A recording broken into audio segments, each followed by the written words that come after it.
At this point, it's my pleasure. We talked about the I think it was 7th, 8th, and 9th in the ECEF Pulse. The last three items were all related to chatbots, artificial intelligence, and I think voice activation. And that is what our next session is going to be about, all about chatbots and how they are really going to play a very important role in the future of our future of the events business. So at this point, I'd like to turn the stage over to our Nicole Peck with BizBash, and she's going to tell us all about her experience with chatbots. Open the pod bay doors, please, Hal. Searching for cod recipes online. Open the pod bay doors, please, Hal. Sorry, I can't find anyone named Rod K. More in your contacts. Open the pod bay doors, Hal. Sorry, I'm having trouble processing your request. What's the problem? Problem Child is a 1990 comedy movie starring Michael Oliver. What are you talking about, Hal? Playing Talking Heads on Spotify. I don't know what you're talking about, Hal. Here are a few popular halal restaurants: Big Al's Pizzeria, Fatima's Halal Meat Market and Grill, Cedar's Halal Meat Market and Grill, and Old Wadai. Where the hell did you get that idea, Hal? Searching for flights to Idaho. Hal, I won't argue with you anymore. Open the doors. Playing The Doors on Spotify. Hal? Hal? You know that it would be untrue. Thank you so much. And first off, Sam, thank you so much for having me here today. This is really, it's exciting, it's enjoyable. It's kind of like coming home. For the Matzo crew that I spent a few days with in New Orleans, it's nice to see you all again. And PSAV has been absolutely spectacular in helping me get through this. Shout out to Drew in the back, who was just making some additions to my slides. So that wasn't really a chatbot, Hal or Alexa in that manner, but there's definitely a negative connotation many people have about this, and wanted to just sort of start this off. Plus, I really wanted entrance music. I think every speaker needs a really good entrance music. So if you remember nothing more or nothing else about me, I want to be known as a leader, a maverick, and a mom. In my job, at home, every place that I'm at. But besides that, I always challenge people to come up with those three that you wish to be known for, but those are mine. So I have been with BizBash just over 2 years, and prior to BizBash, at BizBash, I oversee our events, marketing, and sales departments. Prior to BizBash, I spent some time at a startup within the space, and we had a leader who believed in going big or going home, and we all went home about 9 months in. It was great. It was a good time. I learned a lot. And prior to the startup, I spent 13 years at QuestX Media, where I exited as the group marketing director of the Beauty, Spa, and Wellness Group, where my crowning achievement was a rebrand of the International Beauty Show franchise. And it's still, to this day, something that I hold near and dear to my heart. BizBash. For those of you who don't know who BizBash is a media company. We've been around for 17 years. We exist to support the event professional and event community. Our mission is really to empower event professionals to create smarter events through the ideas, inspiration, and intelligence that we provide. We have a pretty hefty footprint. Cvent is ahead of us. They are the biggest in our space, but we're a far second. But at 200,000 uniques a month, we have a pretty intense reach. And we'd like to say that we actually touch more than 30 million people. If we think about all the people that attend all the events that are produced by all of us, we have a lot of influence in the country and in the world. Okay, so PSAV did an amazing job with this screen. It really looks beautiful. I have to say, though, that the Lego pieces have been causing me anxiety since I started seeing them, because I'm not sure if I'm the only one, but I've stepped on a Lego piece in the middle of the night, and it's ridiculously painful. So we're going to start with a word cloud. So I need everyone using their second screen technology. And we're talking about artificial language, artificial intelligence, natural language processing, some really techie things. So for me, I always think of a specific sci-fi movie or TV show. So I'd like to know what sci-fi movie or TV show you've thought of. And we're going to do a word. Okay, there's always a Caps fan. And in all reality, I've got, Saquon Barkley, so I'm waiting for football season to start. Star Wars is big. All right, Westworld. All right, I'm not seeing mine. I'm seeing it small. It's jumping around a bit. So for me, it's Terminator. It's Skynet taking over the world, and we're probably getting closer and closer to that all the time when you think about all the connected devices and all the data that's out there. To me, it's Skynet, and it scared the bejesus out of me as a kid. All right, I'm going to move on. Thank you for doing that, everyone. So what is a chatbot? Let's start with some basics. I do not work for a technology company. I am not a technology expert. I'm an enthusiast. I'm probably better than most. But I am here today as an event executive talking about a bot that we rolled out and to give you my perspective and sort of our learnings and takes. But I am going to sort of cover AI and some of the terms that we all need to know, and explain it in the way that I wrap my head around it. So basically, a chatbot is a conversation in which one party is a machine and the other party is a human. And it's talk, reply, right? Just like a game of tennis. One of them is human, one of them is not. They've actually been in development since the 1950s. Alan Turing in the UK was the first to hypothesize whether or not machines could think intelligently. But it was in 1956, and the only reason I remember this, Kelly Chauvelin, because it's my favorite football player, were the number, 1956, Lawrence Taylor. John McCarthy actually was the one that coined the term artificial intelligence, and he gets credit for that.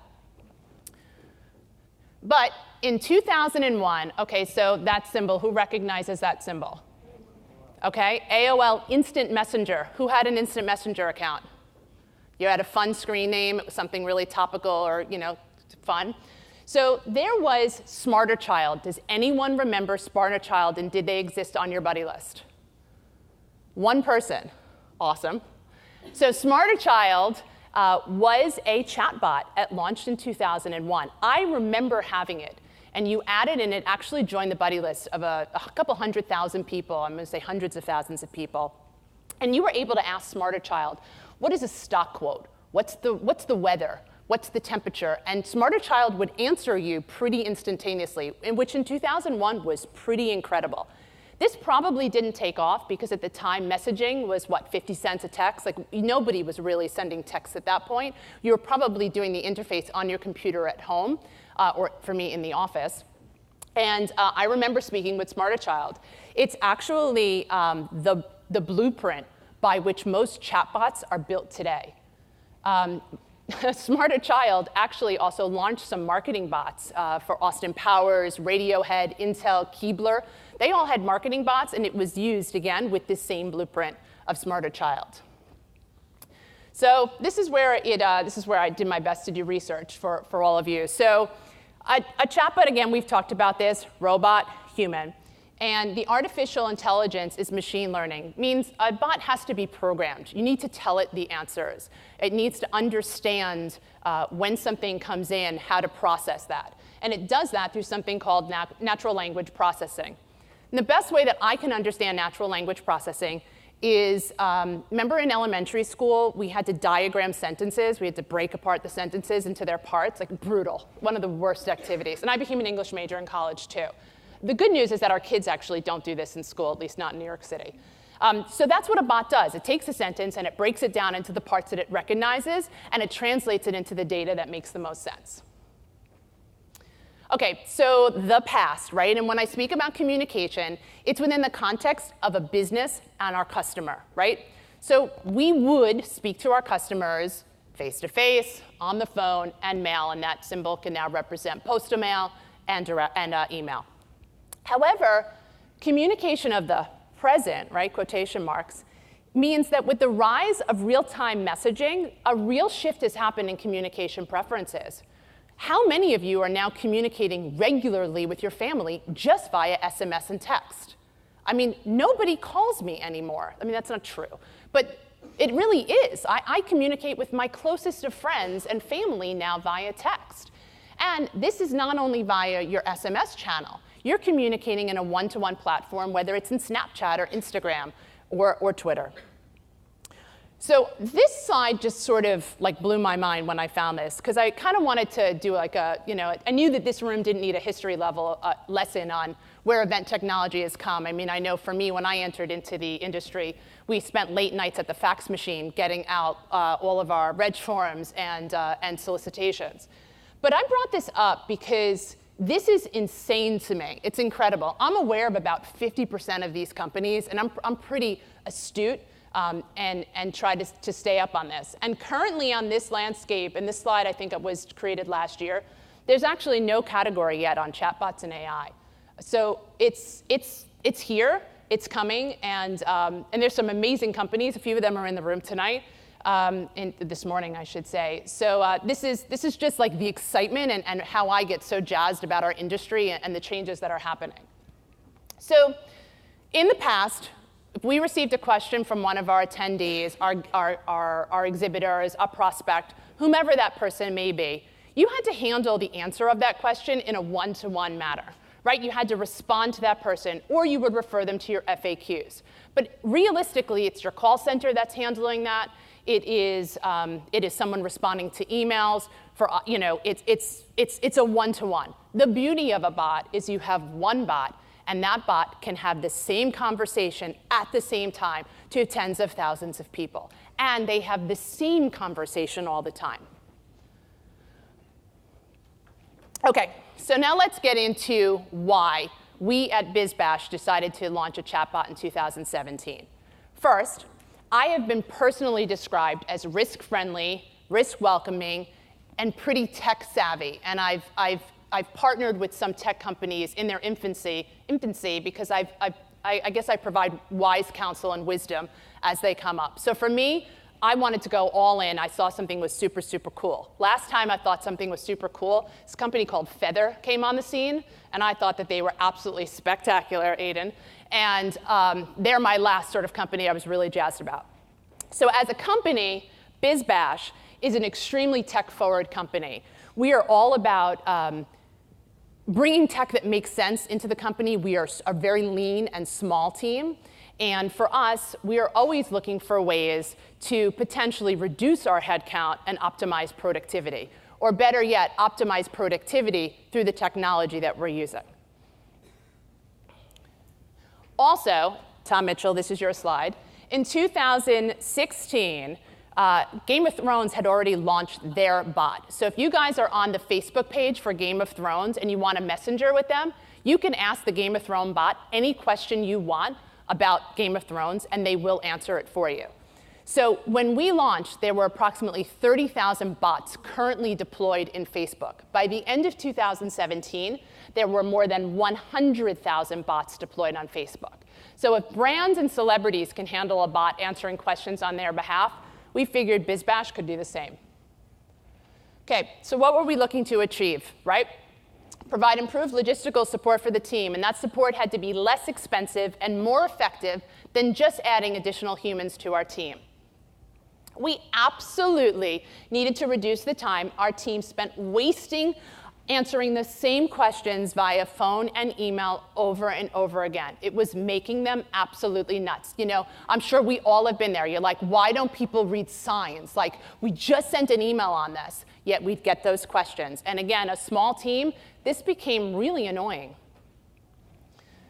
Also, so we're really good at our company of saying, we've got this great idea and we're going to roll it out. And then everyone looks at you and they're like, in what army's going to pull this one off? Like, how are we going to do this, right? So for us, it was really important to us that it did not require any expertise or real resources on behalf of our team. Plus, as a leader in customer experience, we required that every single question that came in had to be open for analysis. And the other thing that I was really curious about is if we had a bot and we gave people the opportunity to speak to us in this one-on-one manner, would they contain their negative remarks within the ecosystem of the bot? Would they go to Twitter to complain about the brand? Or could they now go to Betty, we'll meet Betty in a second, to complain? And again, for us, we really wanted to have the information available to us after the fact and during so that we could be modifying our FAQs on the fly and adjusting as necessary. So this is actually one of our volunteers from our Los Angeles show last year. And we always put, our volunteers have shirts. This last year was Here to Help. I'll show you a shirt from this year as we progressed. I'm going to move on. Oh, another video. We're in. It thinks I'm Falcon. Hello. How can it ask you that? It'll ask you whatever it's programmed to ask you. You want to hear it talk? Yeah.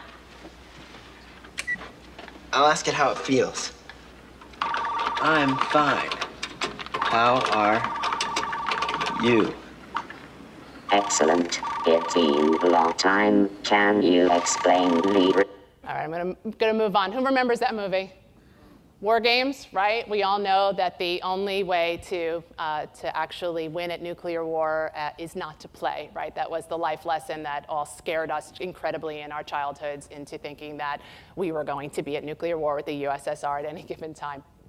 Okay, so now let's talk about BizBash specific. Here were the many, many, many ways we were communicating with our attendees, our clients, our sponsors, our exhibitors. You name it, they were communicating to us on this channel. And we were dealing with it. And I'm sure not unlike you guys, we also put interns on our social media channels to monitor them. Not necessarily the best group of people in customer service because they don't know your brand the best, but am I the only one, or do you guys put interns also on social media? Really? No one's gonna admit that with me? Thank you, Kelly, appreciate that. So we launched Betty, our chatbot. We decided about 6 weeks before our event in May of 2017 to launch a bot. And we brought on EventBots by Sciencio to come and build that bot with us.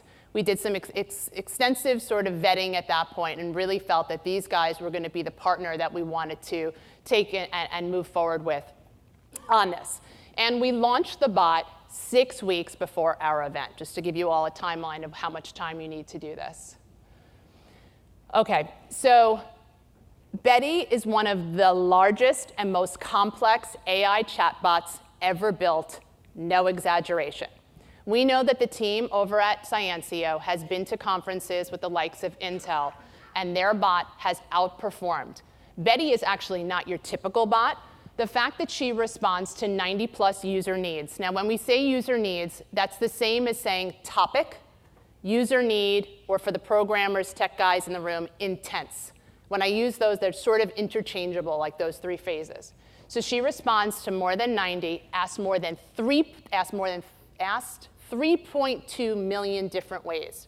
To give you an idea, the industry average chatbot has 25 intents and answers questions on those intents about 1,000 to 2,000 different ways. The Sciencio base bot now has 25 intents and answer questions more than 1 million different ways. Why Betty? Not Bob or Bill. Okay. So we felt that it was really important to give her a name, to not just launch a bot and assign something to it. We were afraid that we could piss people off, quite frankly, that we were sort of outsourcing customer service to someone not on our team. So we felt it was important to give her a face. And as someone with a marketing background, I felt it really needed to be something that was sort of friendly and loving and enjoyable to look at and made you smile. Quite frankly, Betty also launched with a personality. Sam likes this part of this story. So when we met with them, them being our partners at Sciencio, we said that we wanted Betty to have a bit of a personality. We didn't want her to answer questions flat. We wanted her to speak to those who attended our event professionals in the way that they did, and sometimes maybe have some sass and attitude. Betty was modeled off of me, right? So I have a bot that's been named after me. Plus, in 2017, we all know that the place you go to for answers is Alexa and Siri. Women know the answers. So we knew we should launch with a female bot. OK, first mistake. We decided to launch with a vanity number, 916 BizBash. Now, I want you all to say hi to Betty. I'm going to ask for you to wait till the end of the presentation. If you feel you can't, you could talk to her. We had our event in Florida 2 weeks ago at the Fort Lauderdale Convention Center. Yay, great partners. And we've left her open. So Betty is still active, so you guys can play around. She'll close down in 2 days where she starts to learn for our Los Angeles event in July. So we decided we wanted it to be 916 BizBash, right? That makes sense. No, it doesn't. Because when you go to text someone for the first time on your phone and you bring up your keypad, you don't see the dial pad that looks like a phone. You see the keypad with just numbers on it. Okay, so forget the vanity. If you're picking a phone number, pick a number. It doesn't make a difference. Don't do what we did. Okay, who on the staff was on the rollout team? That's me. Although this is an awful photo the more I thought about it, because it doesn't end well for him.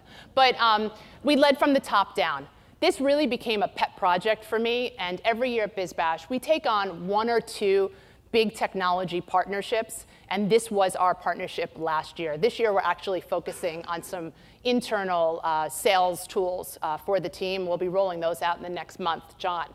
So we led from top down. I got involved. We brought the marketing team in, my events and operation team, and the last team to be brought on board was our tech team. Important to know. That's how little tech you need to know to get this up and running. Okay, so we told, anyone know who this is? I'm concerned about this. Anyone got a quote for me?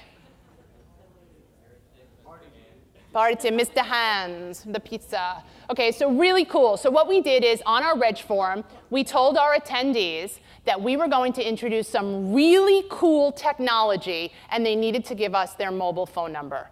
That's what we did because we knew we were in discussion. We were going to do this. We weren't sure what it was going to be yet. Kind of was a mistake made. Once we were able to clarify how we were going to use that mobile number, we saw the numbers increase. Okay. So let's sort of talk about how an attendee could communicate with Betty. So first off, once you registered with us by API, the registration vendor pushed the information over to Betty. So Betty then held on to the various phone numbers of those who had registered and could then identify who they were. We also had a web chat, and a web chat is when you're on a website and you see that thing that pops up, the help desk. Many people maybe use Zendesk for something like that, and it says, have a question, it pops up, that's web chat. Facebook Messenger, about 4 weeks before our event, we put Betty on top of the BizBash Facebook page and allowed her to answer all questions at that point, and then via SMS and text. So kind of the important things to note about this is, we decided in 2018 to stop the Facebook chat. It was so low use that it just wasn't worth the support and the rollout time, and we felt we could cut in that area, so we pulled off of Facebook chat. Didn't work for our audience. It might work better for yours. The great thing about speaking to someone, though, via a Facebook Messenger conversation or SMS that has registered. I'm going to back up for a second. So if someone comes in from Facebook Messenger, Betty knows who they are. We, as show organizers, know who they are because you can pull that data directly from the Facebook profile page. Great, we could identify, we could potentially, if the humans needed to jump in, could say to someone, hey, Danica, good to hear from you, and immediately respond in. If you come in over web chat, we don't know who you are. It's completely anonymous. And if you come in from SMS and you've registered with us, we could then attach that information back to you. Okay, so how did we promote this? We obviously put language on our website, letting everybody know she was coming, that Betty purple face appeared all over our website, on our collateral, and through obviously all of our social channels. It was one of the reasons we picked that purple fun image, so that it would be something that would be fun to share. At the show, what did we do? So this is from our event actually 2 weeks ago in Florida. So you see, we were pretty bold. Had questions at the show, Betty has answer, text her at. Now last year, and I'll show the next example, you'll see in this one, we wrote 916 BizBash, but at least we were smart enough to know last year that we probably still needed to put the number underneath it. So that was really strong. We sort of went with that, and then we said this year, we're like, you know what, let's lose this whole vanity BizBash and run with it. We also coached our registration staff on Betty and told them all about Betty. So my biggest pet peeve at all of our shows, or honestly anybody's shows, is your reg staff and your temp help that we bring on day of, right? They are the most important people in all reality at our show. And they don't work for us. We bring them in day of. So I make sure that as EVP of the company, I am present for every staff pep talk and every training that takes place at registration. They are our first face to the customer.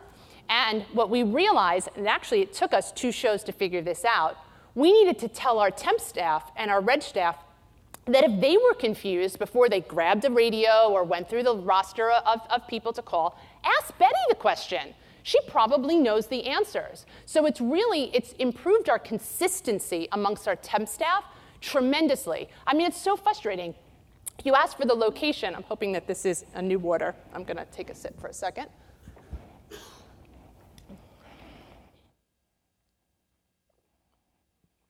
I'm good. Okay. Also, we put it on a badge. So that's just a copy of our badge. The name sits in the middle part. And you'll see at the bottom, have a question, text Betty at. So it was present on every single badge as well. So remember I showed you that Ask Me, what we did last year? This year at our event 2 weeks ago, we actually changed the back of our shirts with questions, Ask Me or text Betty. Like we push her hard. We also got really creative, and because we're BizBash, we get to do this. So that's a 20-foot balloon Betty. She launched at our Florida show last year, and we did that. And then in LA, we did Betty Ice Pops. So I'm hoping everyone noticed over the break that they delivered some chocolate-covered pretzels to each one of you. So that's, I want to thank my partner Fatty Sundays for providing those, and they're delicious. They're really cute. But the point that I wanted to make with this is if you're launching new technology at your event, you better do so in a creative way, because there's a lot of noise happening just with your exhibitors alone, let alone trying to get them to pay attention to you. So you win them over with some creativity. Ice Pops don't help. This is a great vendor. I'm happy to share information about them as well. Really good partner of ours. OK, so I'm not sure what the readability is going to be here, but I'm going to start this off. So what I did is I actually screen captured a conversation with Betty. You see she actually has a photo in my contacts, the balloon version of her. So it's pretty instantaneous what happens when you communicate with Betty. And what you have to remember also is that this is being written for 2 responses. One, if it was coming over a web chat, those might be buttons that are appearing that you would actually sort of hit that button that says registration. So depending on the medium that you're in, will change the visual that you're seeing right here. Right? So at the moment, I think I wrote get here. Here's what you need to know about BizBash Live, right? And it starts to put it in. You could say map. I put in party. And her response is, we have not just 1, but 2 parties, and all attendees are invited, right? So I'm going to move through this. So this is a couple of screenshots that I grabbed. And the first one is me just saying hi, right, initial user contact. And you'll see that when Betty responds, she says hi with an emoji, because that's how people talk. We chose to do that. When you launch a bot, you don't need to use emojis if you don't want to, if you think your crowd is a different crowd. The reality is whether or not they are in the fertilizer industry or hematology, they probably use emojis when they communicate with one another also. So we decided that Betty, and I use emojis, so therefore Betty used emojis, right? And here's another question. Can I bring my dog? That's out of her scope. She's not been trained to answer that. She doesn't know the answer. So what does she do? She gives 3 alternate solutions. The first one is, oh snap, I didn't get that. Can you please retype or use the word menu? The second one is also, hey, check out FAQs. Maybe you'll find what you want there. And if all else fails, there's a human on my team. Give them a call or email them. And we let you know what this was Monday through Friday, 9 to 5 p.m. Also important to note is that behind the scenes, see, Tom, I didn't see back end, but now I just said back end. The back end of Betty operates on Slack. And our company is already on Slack. And what this is it's a communications platform. And it allowed us to see the conversations that were happening in real time. And it's pretty wild to watch. I might have become minorly obsessed on a few evenings. And what happens also is that if Betty doesn't know an answer, she puts it into an IDK channel.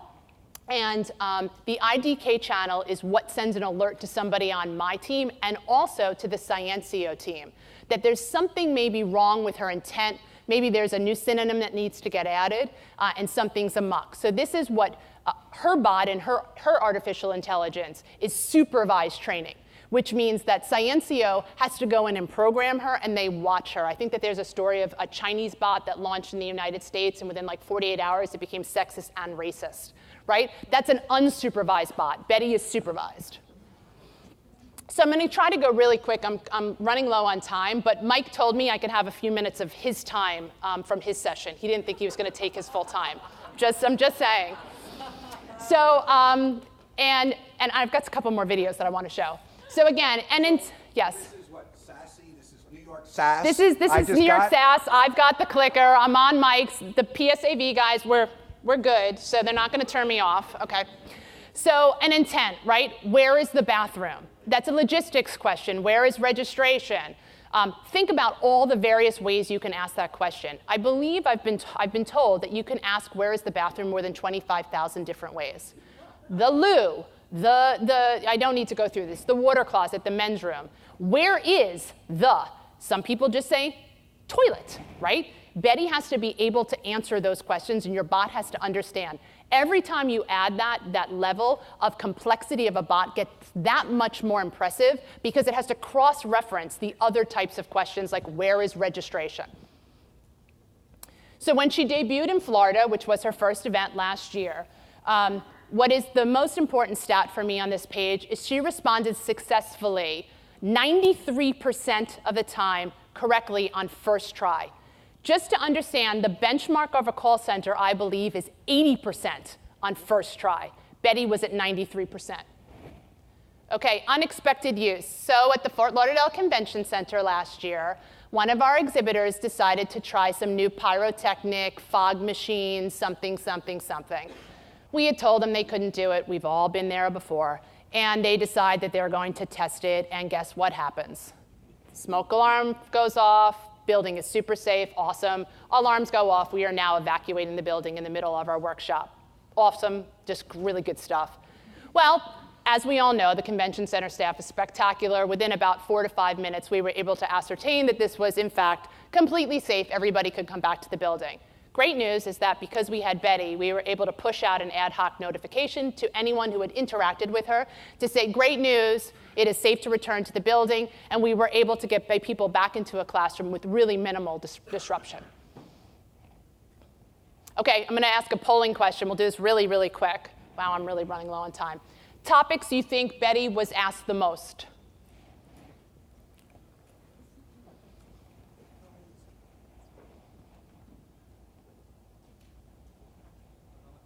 You know what? I'm going to jump to the next one because I'm not seeing it, and we've got enough to talk about. Okay, so in LA, our second, I moved on. We'll move on. Moving on.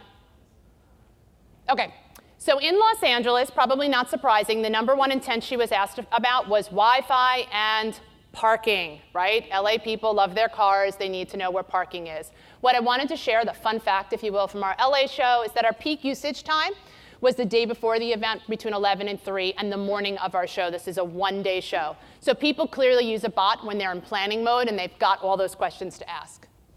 In New York, it shifted a bit. Obviously, nobody cares about parking in New York. And the fun fact I wanted to share about New York is that we had some real sound issues in our forum. So we build out our Event Innovation Forum. It's our main stage, really amazing set design, great speakers. But we do it in the back of the hall at the Javits Center. We double draped it, we did our best, but sound was a real issue. We were just really challenged.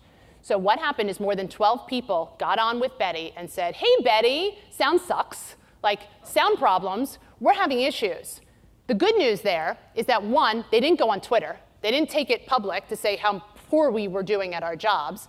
And the other good thing is because day of show, and this is what I want you all to know too, we have a staff member dedicated to watching the back end of Betty to see all of the activity coming in and to respond. So she was able to jump in immediately and say, hey, one of Betty's humans just wanted to help you out and answer this. We're on this, we're aware, thank you so much. People just want to be heard. They were so excited that someone got back to them that they almost didn't mind so much that the sound was really bad. Okay, she improved, her intentions grew from 50 to 90. Great, we learned throughout the year. That was from us and our programmers over at EventsBots. Also, her I don't know rate dropped as we progressed through the shows. I'm actually not sure what, we used her last few weeks ago. I'm not sure where it's at now, but last year we showed a nice progression. Betty also can tell jokes, so when you interact with her in a little bit, you can actually ask her to tell a joke, she'll respond. Again, she's got probably better joker than I am. Okay, so just some examples of what we referred to us that Betty was not equipped to answer, because I did think that this would be interesting for you all to know. That's my favorite. I am already registered, just wanted to verify start time would be 11 o'clock for me, right? Like, it's all about me right now. So what's the deal? Is it raining in New York? Like, really? Okay. During the event, hey, it's Mitch, right? There's been a hurricane and I can't actually get on a plane. Can you help me? People really were communicating with Betty as if she was a team member. And what would happen is that human Betty did jump in and say, hi, it's a human Mitch. So sorry to hear about that. We'll take care of it for you. Where's the door? Okay. This was after the show. Who won? We did have an award ceremony. Do you have an event in Florida? So that's a great question we all want to know. They're asking about another event. We did such a good job. What else do you have? And who is your father? We assume now that that meant who is your creator, who is your maker, and Betty can actually handle that question. Okay, as I said, she's supervised, so these are just some examples of synonyms that were added to some of her intents. I'm going to run through these quickly. I do want to point this one out. We eliminated mother's room and nursing rooms from our special needs category. Why? Because that's not special needs. New moms are not special needs. They're incredible. They're new moms, and they need a place to nurse, and they need a place to be secure and to them. We had a feeling that we would be asked this question, and we were asked it, and it justified it. We now have an intent for lactation station, and we can handle any woman, I'm assuming they're women, who ask this question about where they can go. My big thing, all you venues out there, you need rooms dedicated for all the shows that come in for your new moms. Okay, sweet spot. I'm going to go through this quickly, and you'll all get copies of these slides as well. Do not use your ad hoc notification and push out your post-show survey after. People want to ask Betty questions in the moment. They want control. They want to ask a question. They want to get a response. They don't want Betty 2 days after the show saying, hey, it's me again. Could you please fill out a post-show survey? The opt-outs we received after that was intense. They're like, no, thank you. Like, no, that's not your function. Don't do it. Learn from us. We also learned, we got a lot of questions about water and coffee. So we do a paper mat. I'm a big fan of maps. And we now add icons that show where the water stations are and where coffee's located. The new Amazon Echo has everyone asking Alexa for help. Alexa, what time is it? What the hell is wrong with this blasted thing? Amanda! But the latest technology isn't always easy to use for people of a certain age. These kids done bought me a busted machine again. Oh, yes, sir. That's why Amazon partnered with AARP to present the new Amazon Echo Silver, the only smart speaker device designed specifically. All right, I'm going to jump through that. So the reason that I shared it is that I was actually even asked a couple of weeks ago, I want to do an Alexa station at my show. If I do an Alexa station, do I need to do a chatbot? Hell yes, you need to do a chatbot. Alexis, that's cute, that's fun, but you have to walk over to it, you have to talk to something. Your chatbot is in their hands, SMS, easy to reach at all times. The other thing that I wanted just to quickly touch on, and this video blew my mind and I had them added in last minute, is to me what is next and what we all need to be embracing and not ignoring is augmented reality in our exhibit halls and the implications that augmented reality will have. BizBash, we are bringing back our magazine in the fall to enable our advertisers an AR-enhanced environment. So this is an example of an augmented reality experience that Bombay Sapphire did with Shazam. So not only are you getting a visual here, you're getting the sound.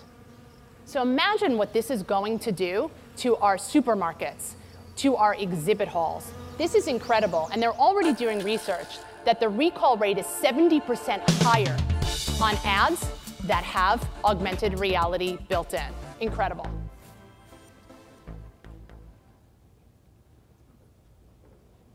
I think I'm probably out of time on questions, but. You think? Thank you very much. That was an excellent, excellent presentation. All right, but my key thing when speakers run long is to just try to feel the room. And I didn't see any coughing or rustling around, No, but it's I not for you to negotiate with Mike Clapperton. That. Let's get one question. One question from the room. Anyone? Right there, please. How much did it cost? Great question. So I can tell you that the cost from Sciencio, they charge $1,000 now for a very basic bot, up to about $12,000 for a sophisticated bot. Betty is at the top end. But you can get a bot for $1,000 with basic 20 questions, because if you think about it, the same 20 questions that exist for your show exist for someone else. Registration, restrooms, timing, parking. It's pretty basic. All right, thank you very much. Great job. Thank you very much.